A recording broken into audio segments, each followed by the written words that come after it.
আজকে তোমাদের class 8-এর physics part থেকে ঘনত্ব ও চাপ এই দুটো বিষয় আলোচনা করব। দেখো, ঘনত্ব বলতে কি বোঝায়? যে কোনো পদার্থের একটা নির্দিষ্ট পরিমাণকে নিলাম, তার বস্তু বলতে পারি এটাকে। এই বস্তুটার ভর মনে করো m, এবং এই বস্তুটার আয়তন হচ্ছে v। তাহলে এর আমরা যদি ডেনসিটি বা ঘনত্ব বের করি, তাহলে আমরা বলতে পারি ঘনত্ব মানে হচ্ছে বস্তুর ভর বাই আয়তন, বা D = m/v।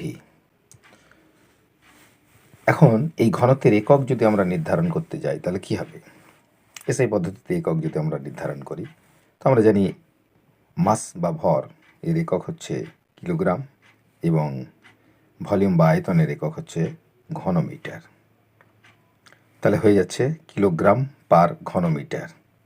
এটা হচ্ছে এসআই পদ্ধতিতে ঘনত্বের একক।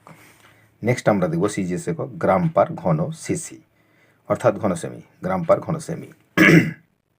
নেক্সট আমরা বের করব যে চাপ বলতে কি বুঝবো আমরা। চাপ বলতে ধরো টোটাল এই ক্ষেত্রফলটার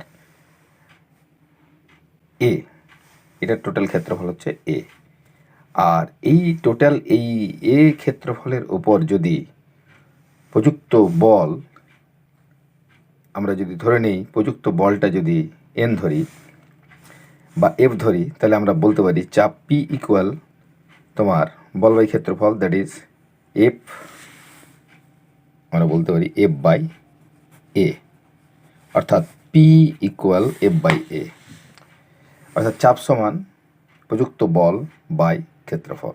এখন যে এটা যদি আবার গ্যাসীয় পদার্থ হয়, তাহলে আবদ্ধ পাত্রের মধ্যে যে বল প্রযুক্ত হয়, অর্থাৎ এই যে টোটাল ক্ষেত্রফলটা ভিতরের দেওয়ালটায়, তার ক্ষেত্রফল দিয়ে আমরা যদি টোটাল যে বল প্রযুক্ত হয় সেটা ক্ষেত্রফল দিয়ে ভাগ করি, তাহলে আমরা পাবো এফ বাই এ, অর্থাৎ চাপ।